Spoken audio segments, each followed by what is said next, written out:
Hello, welcome to our first episode here of this new program on Nile International, and it's called Nile TV Memory. I'm Yasmin Bakir. Every episode on our weekly basis, we're going to be bringing you a different story concerning the long, very fruitful history and broadcasting for this very, very outstanding channel, Nile TV International. Now, it is distinct. It is also a unique and a different channel, which has a very fast tempo. It's interested in the smallest details, and it checks every piece of information and every single word.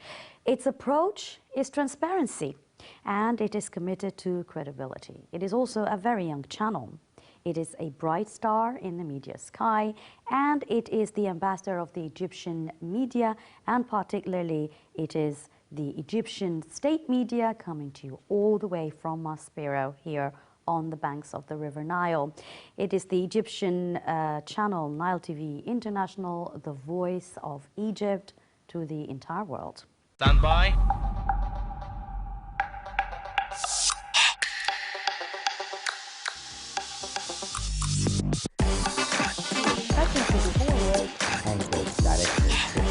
Nile TV is broadcasting.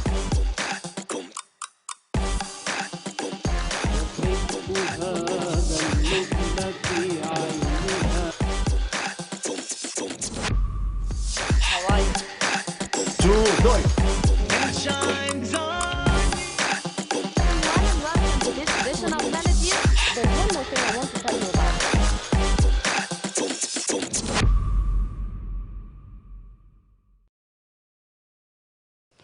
Now, one of the programs that have a very special taste, and it's also very rich in its content. It's called the Star of the Month. Now, it was a program that shedded lights on the stars of the Egyptian society in various fields, name it a political perspective, economic, artistic, and even sports, throughout the month in the form of a distinctive newsfeed. The program was presented by Taghrit Hussein, who is currently the head of Nile TV International channel.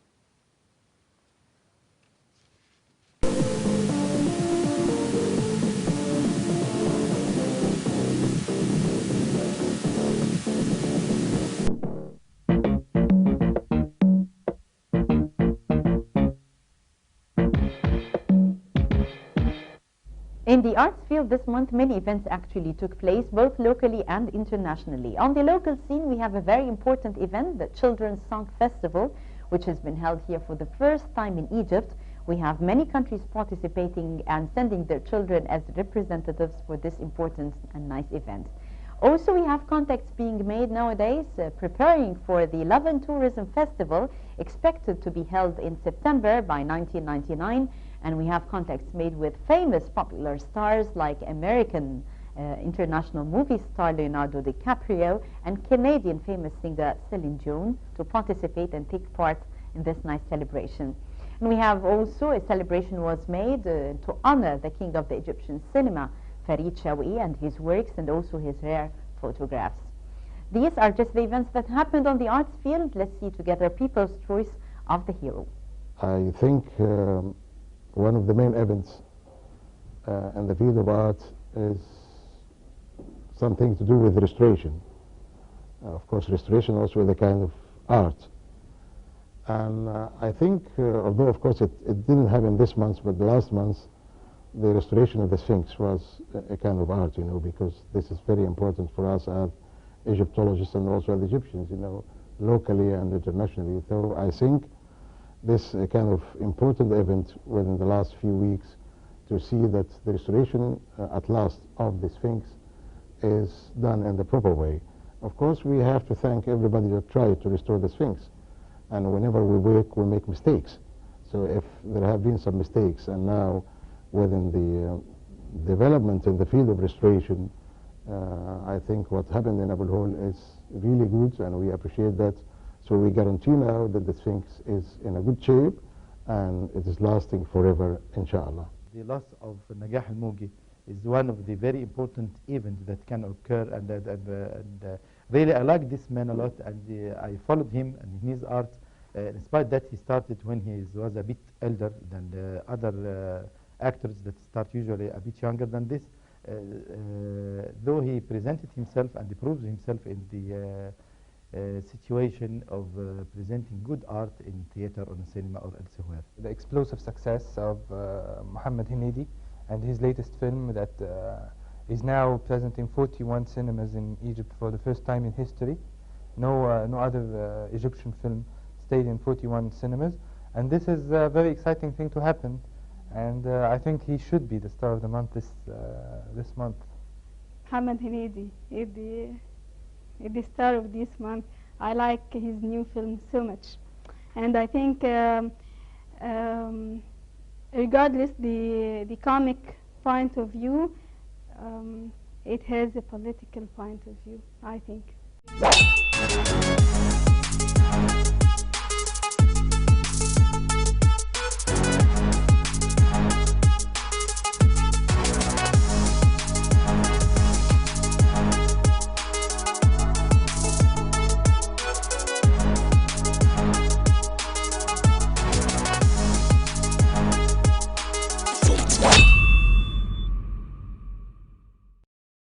It is a program that was directed by Mohammed Gharib.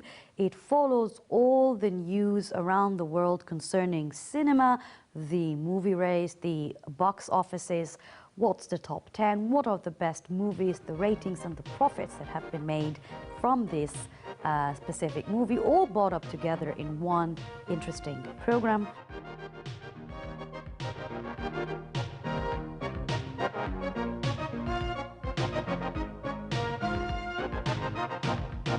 Hello everyone, it's time to sit back and relax because you are about to watch clips from two exciting films, and as usual, interviews with your favorite actors and actresses and the filmmakers. Today we are going to talk about Office Space, directed by Mike Judge, and Ed TV, directed by Ron Howard. Let's begin first with Office Space, and you can guess it's Mr. Peter Gibbons, who is Ron Livingston's attitude about his job as a computer programmer. He simply cannot endure another moment of the mind-numbing, soul-sucking routine and petty annoyances that assault him day after day at work. Where do you work, Peter? In a tech. And yeah, what do you do there? I sit in a cubicle, and I update bank software for the 2000 switch. What's that? Well, see, they wrote all this bank software, and to save space, they used 2 digits for the date instead of 4, so like 98 instead of 1998. So I go through these thousands of lines of code, and it doesn't really matter. I don't like my job, and I don't think I'm gonna go anymore. You're just not gonna go? Yeah, Won't you get fired? I don't know. But I really don't like it, and I'm not gonna go. So you're gonna quit? Nuh-uh, not really. I'm just gonna stop going. When did you decide all of that? About an hour ago. Oh, really?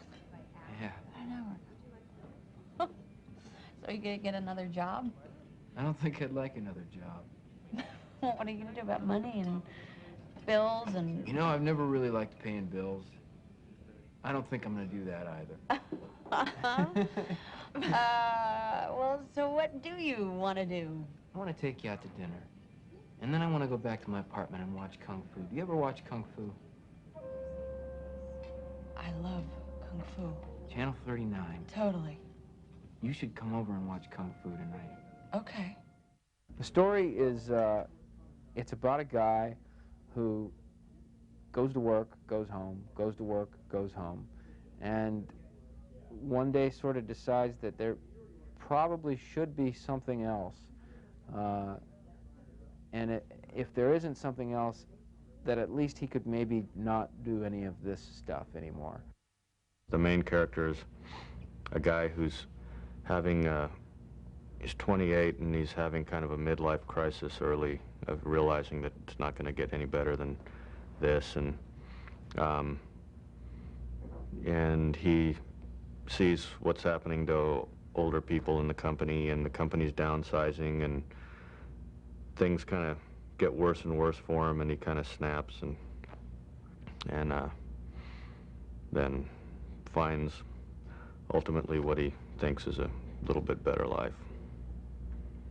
And it's a comedy, actually. No, she's a little bit of a stoner chick. Kind of takes life as it comes. And I think she's just intrigued by that. That's sort of who she is, because she meets him in a hypnotic state, as, you know, he's in a hypnotic state. So he's kind of at the level that she is always, you know? So they kind of have a really nice connection when they finally meet. And that's why it's so instant. Go ahead and grab a seat and join us for a minute or two.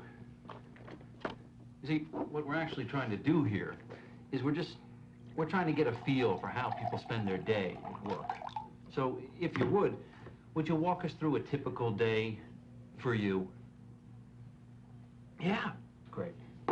Well, I generally come in at least 15 minutes late. I use the side door. That way Lumberg can't see me. And after that, I just sort of space out for about an hour. Till I'm finished. Space out? Yeah, I just stare at my desk. But it looks like I'm working. I do that for probably another hour after lunch, too. I'd say in a given week, I probably only do about 15 minutes of real, actual work. It was the first cartoon I did. It was called Office Space, and it was just a 2-minute short, and it had this character Milton and his boss, and it's just him at his desk and the boss coming in and making him move his desk and taking his stapler. And I really did it just to learn how to do lip sync. I was figuring this all out myself. I had a little Bolex camera, and I was just did this as a way to learn, teach myself how to make an animated short film.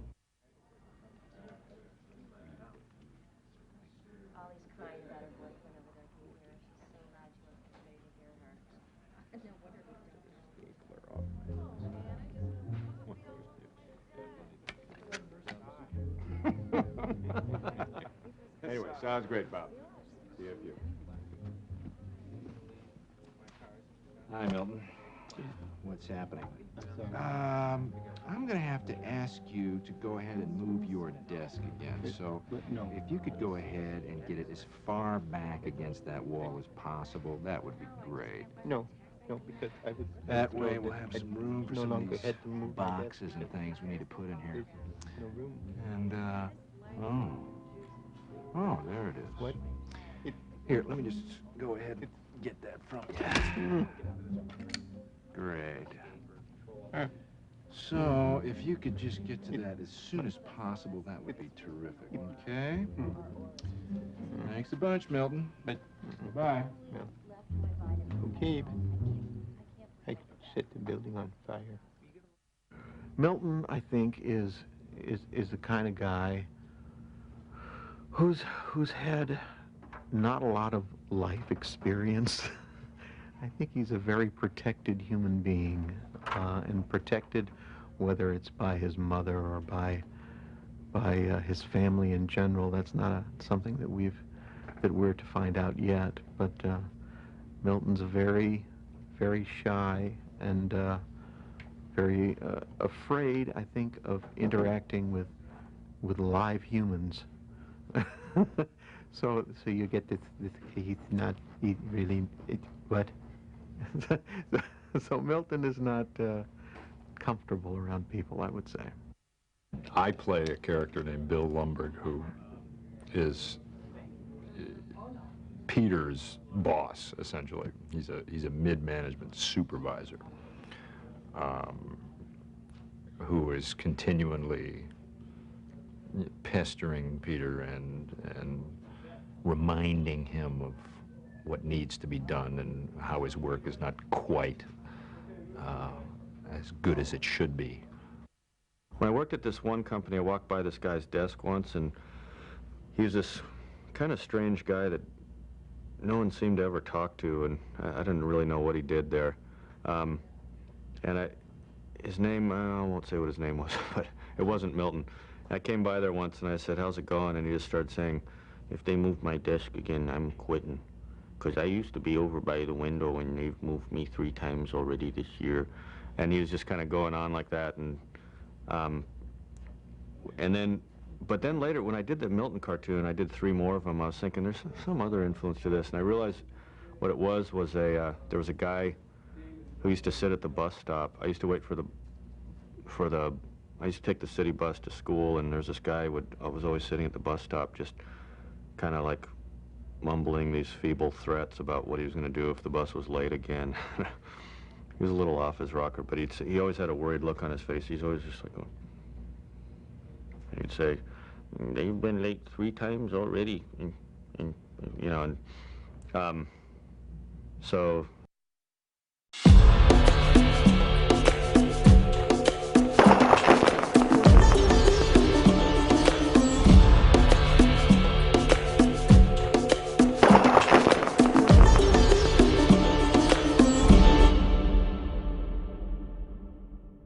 Now, one of the most important works on screen is the documentary works. Here and through this program, when we reflect back on the memory of Nile TV, we will be bringing you every week a different documentary form and shed light on it. Let's take a look.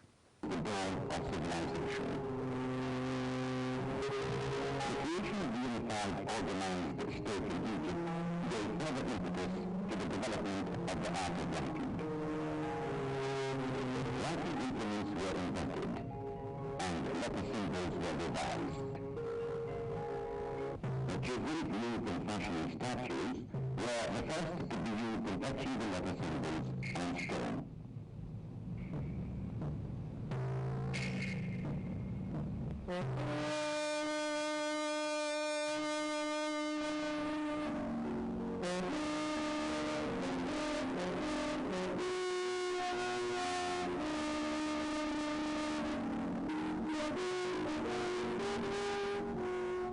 But it was the invention of the papyrus paper that eventually opened up the way to an unlimited horizon of culture and education.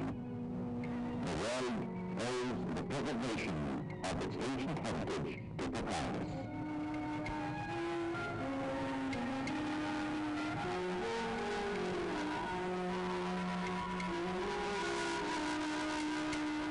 The ancient Egyptians appreciated the value of writing in correspondence involving daily matter, recording events, issuing decrees covering state affairs, and making out deeds of sale and business contracts.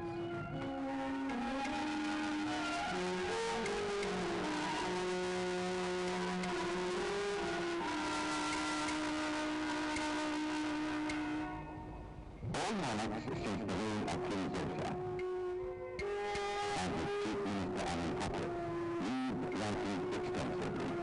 Each successive dynasty vied with its predecessor to outshine it and to highlight its progress and achievements.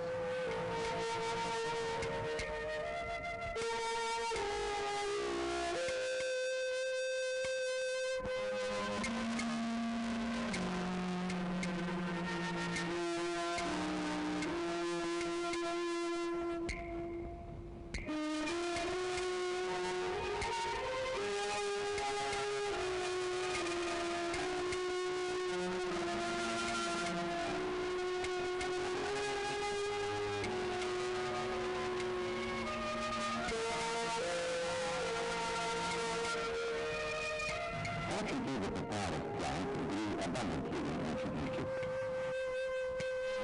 Being soon had the Egyptians discovered its properties, then they put it to good use. The quantity of paper sheets for writing, they used it bounded up for making light badges.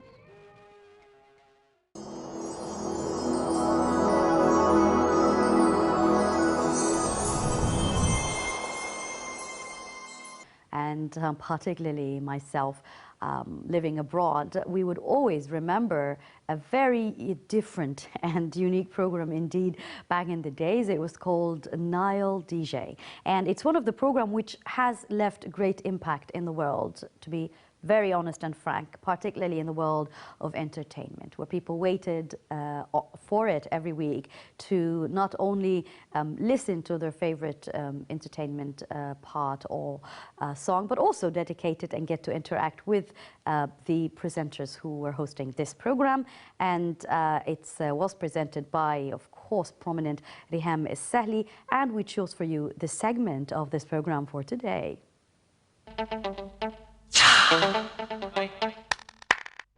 Hello and welcome to a new edition of Nile DJ, and let's start straight away with Hani Sheker from Egypt, as they call him the Prince of Arab music. And let me tell you something about this song. The song is called El Mafrood.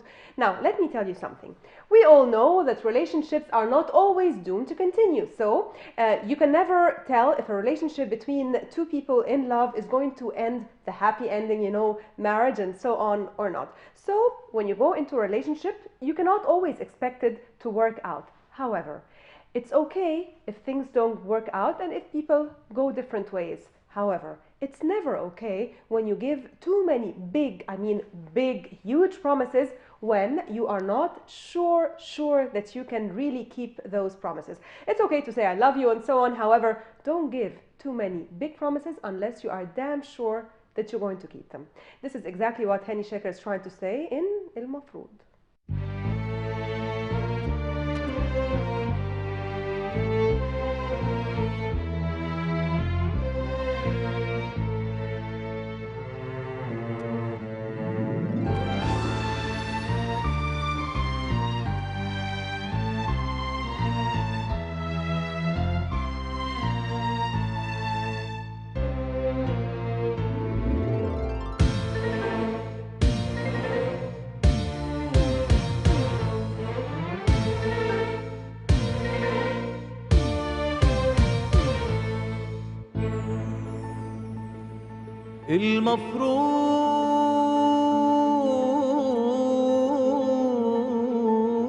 المفروض إن إحنا الاتنين كان بينا أمان وكانت بينا وعود، إن إحنا الاتنين يا ما قلنا لا يمكن هتفرقنا حدود. ليه قلتلي عشقك بجنون؟ ليه تخدعني؟ ليه بتخون؟ ليه بتحب مدام هتبيع؟ ليه نحلم والحلم يضيع؟ ليه تحلفلي وبتوعدني وتقربني وتعودني وبترغمني وبتأيدني بحب ملوش أساس وجود؟ ليه ليه ليه ليه ليه؟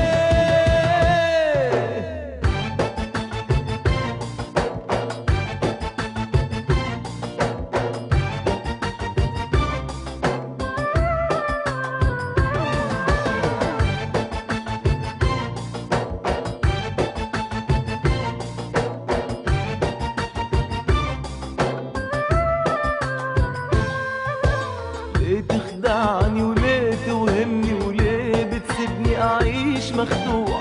أملى حياتك حب وفرح وتملى حياتي جراح ودموع. عيشتني في الوهم سنين، رحلة حب وشوق وحنين. كانوا عيونك ليه خاينين؟ كان قلبك وضميرك فين؟ ليه تحييني وتموتني؟ ليه تبنيني وليه هدتني؟ ليه شدتني وليه خلتني امشي معاك في طريق مسدود؟ ليه ليه ليه ليه ليه؟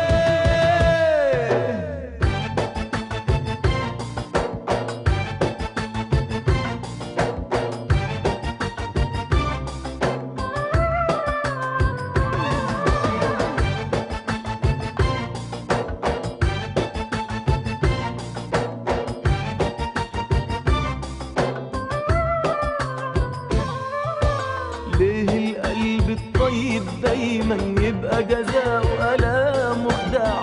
ليه الحب الصادق لازم تبقى نهايته فراق وداع؟ قولي عملت لقلبك ايه؟ انا ما ظلمتش، تظلم ليه؟ ليه بتسيبني في نار وعذاب؟ ارسم الف امل كذاب. ليه تكسرني وبتهزمني وبتجرحني وبتقسمني وبتجبرني وبتلزمني عهدك وما توفيش بعهود؟ ليه ليه ليه ليه ليه ليه؟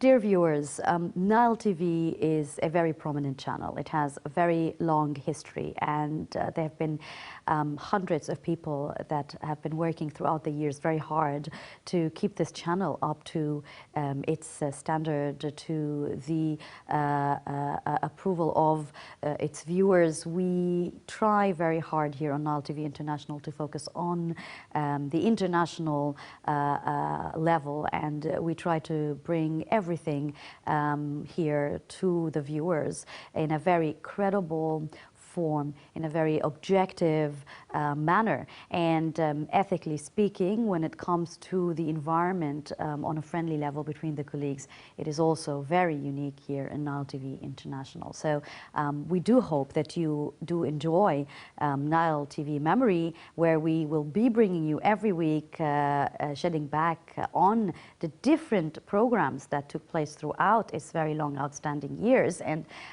the different aspects that have been covered here for the past very long years. Thank you very much for watching.